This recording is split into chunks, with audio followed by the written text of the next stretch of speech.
Student, इस lecture में हम साल्ट हाइड्रोलिसिस के बारे में डिस्कस करते हैं। साल्ट के अंदर बेसिकली दो तरह के आयन्स होते हैं, जिसमें केट आयन यानी प्लस आयन और दूसरा होता है एन आयन यानी माइनस आयन। हाइड्रो का मतलब है वाटर और लाइसिस का मतलब है कि ब्रेक डाउन। तो अब हम इसके डिफिनीशन पे बात करते हैं कि what is the salt hydrolysis, यानी एक ऐसा रिएक्शन जिसमें साल्ट का केट आयन और उसका एन आयन वाटर के साथ रिएक्ट करे, तो उस रिएक्शन को हम क्या कहते हैं, साल्ट हाइड्रोलाइसिस कहा जाता है। जैसे कि यहाँ पर एक एग्जांपल गिवन है जिसमें से aqueous solution of ammonium chloride. ये जो एक्वस सोल्यूशन ऑफ जो अमोनियम क्लोराइड है, इसके बारे में कहा जाता है कि ये एक एसिडिक सोल्यूशन होता है। और पता इस तरह चला कि जब इसके अंदर ब्लू लिटमस पेपर को डिप किया गया तो ये रेड लिटमस पेपर में चेंज हुआ। तो इसका मतलब ये हुआ कि ये जो अमोनियम क्लोराइड का जो एक्वस सोल्यूशन है, ये बेसिकली एसिडिक नेचर का होता है। अब सवाल ये है कि ये एसिडिक नेचर का क्यों होता है। तो इसके रीज़न ये है कि अमोनियम क्लोराइड जो है, इसके अंदर दो तरह के आयन्स होते हैं, अमोनियम के ऊपर प्लस चार्ज और क्लोराइड के ऊपर माइनस चार्ज। जब हम इसको पानी में ढालते हैं तो ये अमोनियम पानी का हाइड्रो ऑक्सिल आयन के साथ रिएक्ट करके अमोनियम हाइड्रो ऑक्साइड बनाता है, और जबकि क्लोराइड वाटर से प्रोटॉन लेने के बाद ये HCl बनाता है। अब इस केस में देखिए, जो अमोनियम हाइड्रोक्साइड है ये बेसिकली वीक बेस है, और जबकि HCl हमारे पास क्या है, स्ट्रॉन्ग एसिड है। तो लिहाजा सोल्यूशन के अंदर बेस भी है और अमोनियम हाइड्रोक्साइड और HCl भी है, लेकिन इनमें से हमारे पास क्या होता है कि जो HCl होता है वो हमेशा स्ट्रॉन्ग होता है as compare to ammonium hydroxide के मुकाबले में। तो लिहाजा अमोनियम जो क्लोराइड है ये बेसिकली एसिडिक नेचर इसलिए शो करता है, ये वाटर के साथ रिएक्ट करने के बाद अमोनियम हाइड्रोक्साइड एक वीक बेस बनाता है और प्लस HCl एक स्ट्रॉन्ग एसिड बनाता है। तो लिहाजा इस HCl की स्ट्रॉन्ग एसिड की वजह से जो अमोनियम क्लोराइड का जो सोल्यूशन का जो नेचर होता है वो हमेशा एसिडिक नेचर का होता है। इसके बाद एक और एग्जांपल है कि aqueous solution of potassium carbonate. जब हम पोटेशियम कार्बोनेट को पानी में ढालते हैं तो हमारे पास एक बेसिक सोल्यूशन देता है। हमें कैसे पता चलता है, जब रेड लिटमस पेपर को डिप किया जाता है तो ये ब्लू लिटमस कलर में चेंज होता है, यानी red litmus paper blue colour में चेंज होता है। इसका मतलब पोटेशियम कार्बोनेट को जब पानी में ढाला जाता है तो ये यानी बेसिक सोल्यूशन देता है। अच्छा, ये बेसिक सोल्यूशन क्यों देता है? ये इसलिए देता है कि जब पोटेशियम कार्बोनेट को जब हम पानी में डिज़ोल्व करते हैं तो ये बेसिकली पोटेशियम हाइड्रोक्साइड बनाता है और कार्बोनिक एसिड बनाता है। हम जानते हैं कि जो कार्बोनिक एसिड होता है ये बेसिकली वीक एसिड होता है, और जबकि अमोनियम जो क्लोराइड है, ये हमारा अमोनियम जो हाइड्रोक्साइड है, ये हमारे पास स्ट्रॉन्ग क्या है, बेस है। अब जाहिर सी बात है कि जब पोटेशियम कार्बोनेट को जब हम पानी में ढालेंगे तो एक स्ट्रॉन्ग बेस बनता है और दूसरा एक वीक एसिड पैदा होता है। तो लिहाजा पोटेशियम कार्बोनेट का जो एक्वस सोल्यूशन का जो नेचर होता है वो हमेशा बेसिक होता है। यानी ये भी हमारे पास एक साल्ट हाइड्रोलाइसिस का एक एग्जांपल है, क्योंकि इसके अंदर जो पोटेशियम का केट आयन और जो कार्बोनेट है ये एन आयन वाटर के साथ रिएक्ट करके एक स्ट्रॉन्ग एसिड और एक स्ट्रॉन्ग बेस और वीक एसिड बनाता है। इसके बाद एक और एग्जांपल है हमारे बुक के मुताबिक है, वो ये है, जब एक्वस सोल्यूशन ऑफ NaCl में जब लिटमस पेपर को डिप किया गया तो पता चला कि इसमें कोई कलर में चेंज नहीं आया। लिटमस पेपर वो रेड हो या ब्लू हो, इसका मतलब ये हुआ कि NaCl जब हम पानी में ढालते हैं तो ये ना कोई एसिडिक सोल्यूशन देता है ना ये बेसिक देता है।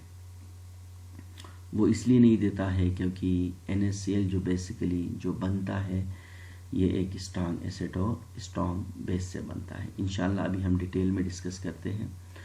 नॉर्मली कहा जाता है कि जब वीक एसिड्स को जो वीक एसिड्स होते हैं इनका जो कंजुगेट बेस होता है वो स्ट्रांग होता है। इसके बारे में मैंने अपने इसी चैप्टर के प्रीवियस वीडियोस में मैंने डिटेल में डिस्कस किया था कि वीक एसिड्स क्या होते हैं और स्ट्रांग कंजुगेट बेसिस क्या है। आप इन वीडियोस को भी आप देख लें। तो जनरली ये एक रूल है कि जब वीक एसिड हमेशा एक स्ट्रांग बेस पैदा करता है। लाइक देखें हमारे पास एसिटिक एसिड क्या है, हमारे पास एक वीक एसिड है। जब ये टूट जाता है तो हमारे पास क्या देता है, एक स्ट्रांग बेस यानी स्ट्रांग कंजुगेट बेस पैदा करता है और प्लस प्रोटॉन। हमें ये बात भी पता है कि एक वीक एसिड, उसी एसिड को वीक एसिड कहा जाता है जिसमें टूटने की सलाहियत कम होती है। जब एसिड टूट जाता है तो दोबारा जुड़ने की कोशिश करता है। तो लिहाजा वीक एसिड का हमेशा जो कंजुगेट बेस होता है वो हमेशा स्ट्रांग होता है। जैसे कि मैंने स्टेटमेंट में लिखा कि जनरली जो वीक एसिड्स होते हैं वो हमेशा स्ट्रांग कंजुगेट बेसिस देते हैं। एक और एग्जांपल है हमारे पास HCN है, ये भी एक वीक एसिड है। इसको जब हम ब्रेक करते हैं तो ये साइनाइड प्लस प्रोटॉन देता है। ये जो साइनाइड है ये बेसिकली हमारे पास क्या है, एक स्ट्रांग कंजुगेट बेस है। इसके बाद हमारे पास एक और एसिड है जिसको हम कार्बोनिक एसिड कहते हैं। कार्बोनिक एसिड को जब हम ब्रेक करते हैं तो कार्बोनेट यानी एनाइन प्लस प्रोटॉन देता है।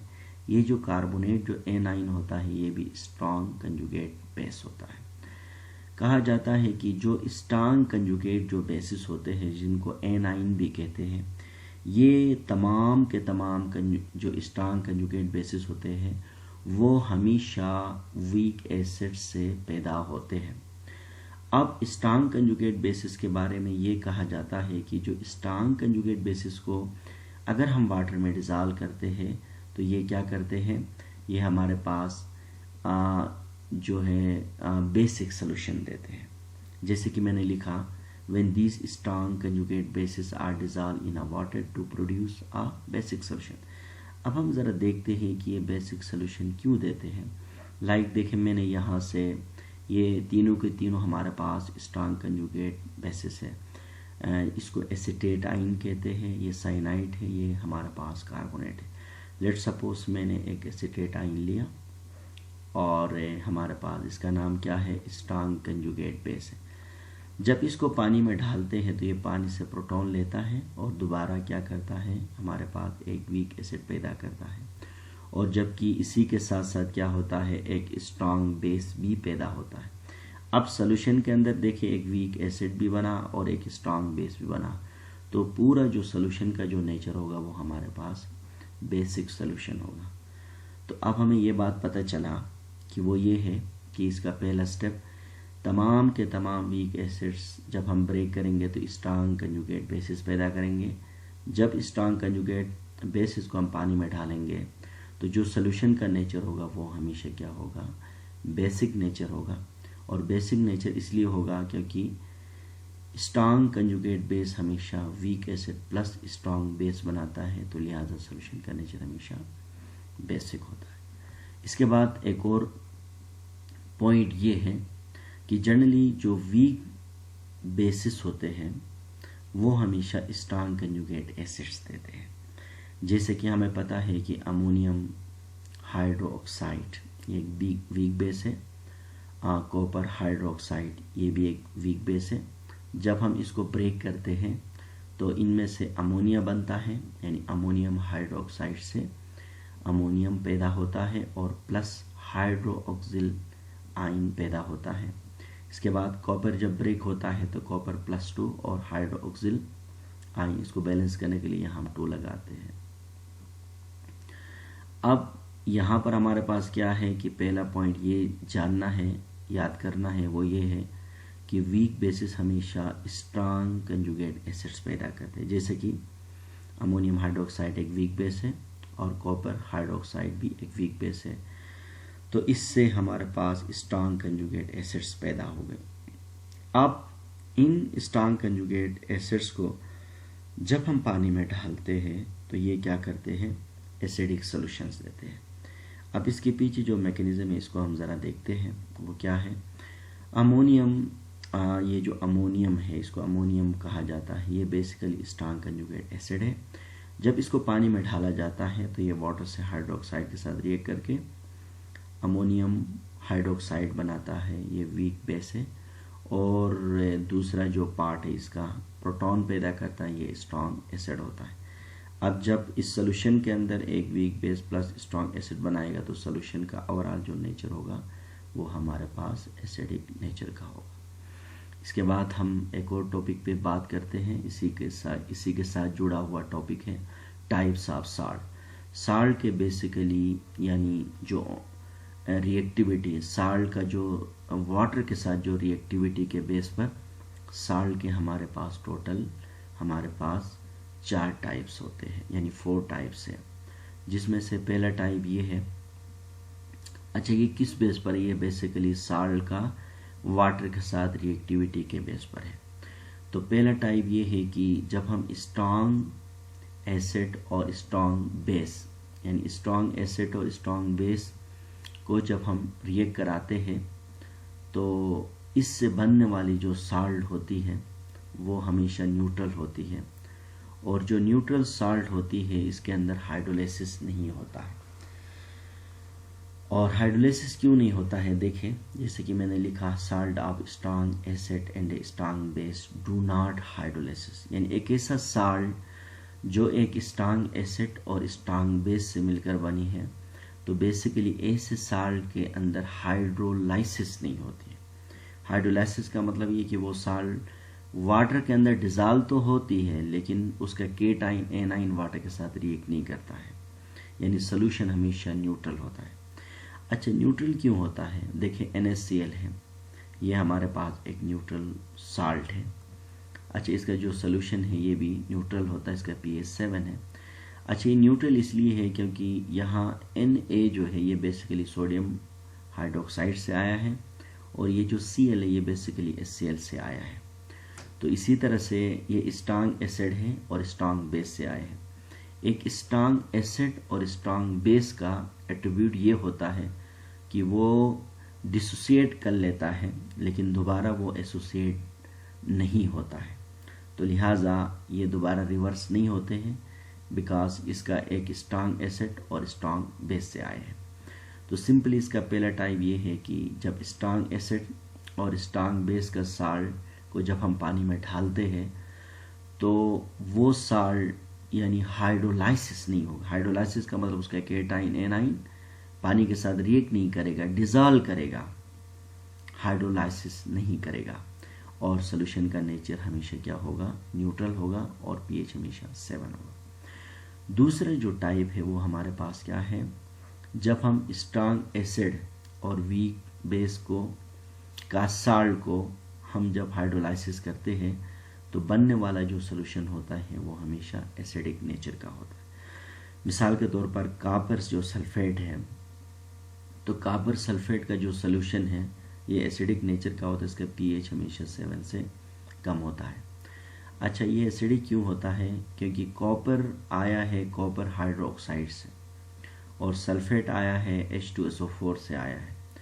तो हमें पता है कॉपर हाइड्रोक्साइड एक वीक बेस है और H2SO4 एक स्ट्रॉन्ग एसिड है, तो इसीलिए कॉपर सल्फेट का जो साल्ट है यानी ये एसिडिक नेचर है और इसका pH हमेशा 7 से कम होगा। तो इसको हम इस तरह समझ सकते हैं कि जब हम स्ट्रॉन्ग एसिड और वीक बेस से बनने वाली जो साल्ट होगा उसका सोल्यूशन हमेशा एसिडिक होगा। इसके बाद हमारे पास जो थर्ड टाइप है वो ये है कि salt of weak acid and a strong base. जब हम किसी वीक एसिड स्ट्रॉन्ग बेस के साल्ट को जब हम पानी में डिजॉल्व करते हैं तो उस साल्ट का जो सोल्यूशन होगा वो बेसिक नेचर का होगा। मिसाल के तौर पर हमारे पास अगर हम बात करते हैं कि सोडियम एसीटेट की बात करेंगे, ये सोडियम एसीटेट बना लेते इसको। सोडियम एसीटेट के बारे में कहते हैं कि जो सोडियम एसीटेट होता है वो हमेशा एसिडिक नेचर का यानी बेसिक नेचर का होता है। अच्छा, ये बेसिक नेचर का क्यों होता है, इसको हम करेक्शन थोड़ा कर लेते हैं। ये बेसिक नेचर का होता है। अच्छा, ये जो हमारे पास ये जो सोडियम एसीटेट है, इसको जब हम पानी में डालते हैं तो इसका जो साल्ट है ये बेसिकली यानी बेसिक नेचर का, यानी इसका pH 7 से ज़्यादा होता है। इसका रीज़न ये है कि ये जो सोडियम एसीटेट है, इसमें जो एसीटेट आया है ये वीक एसिड से आया है, और जो सोडियम आया है वो स्ट्रांग बेस से आया है। तो जाहिर सी बात है, एक वीक एसिड और स्ट्रांग बेस को जब हम मिलाते हैं तो बनने वाला जो साल्ट होगा वो हमेशा जो होगा बेसिक साल्ट होगा। इसके बाद जो नेक्स्ट पार्ट है वो हमारे पास क्या है कि जब हम किसी एक वीक एसिड और वीक बेस को जब हम हाइड्रोलाइसिस करते हैं तो इसमें कई पॉसिबिलिटीज हो सकते हैं। इसमें सॉल्यूशन एसिडिक भी हो सकता है, इसमें सॉल्यूशन यानी बेसिक भी हो सकता है, और इसमें सॉल्यूशन न्यूट्रल भी हो सकता है। यानी इसमें 3 पॉसिबिलिटी है। यानी 3 पॉसिबिलिटी ये है कि सॉल्यूशन एसिडिक भी हो सकता है, बेसिक भी हो सकता है। ये डिपेंड करेगा कि यानी जो एसिड है, वीक एसिड और वीक बेस, इसका Ka का मतलब है कि आयनाइजेशन कांस्टेंट ऑफ एसिड, और Kb का मतलब है आयनाइजेशन कांस्टेंट ऑफ बेस। अगर आयनाइजेशन कांस्टेंट ऑफ एसिड ज़्यादा है आयनाइजेशन कांस्टेंट ऑफ बेस के मुकाबले में तो साल्ट हमेशा एसिडिक होगी। अगर आयनाइजेशन कांस्टेंट ऑफ बेस ज़्यादा है as compare to ionisation constant of acid के मुकाबले में तो साल्ट हमेशा बेसिक होगा। अगर Ka हमेशा बराबर होगा Kb का तो साल्ट हमेशा न्यूट्रल होगा। तो इसी तरह से हमने ये डिस्कस की कि 4 टाइप ऑफ साल्ट में से जब साल्ट स्ट्रांग एसिड और स्ट्रांग बेस से बनाते हैं तो न्यूट्रल साल्ट बनता है। जब हम एक स्ट्रांग एसिड और वीक बेस से बनाते हैं तो एसिडिक सॉल्यूशन बनता है। जब हम एक वीक एसिड और स्ट्रांग बेस से बनाते हैं तो साल्ट हमेशा बेसिक होता है।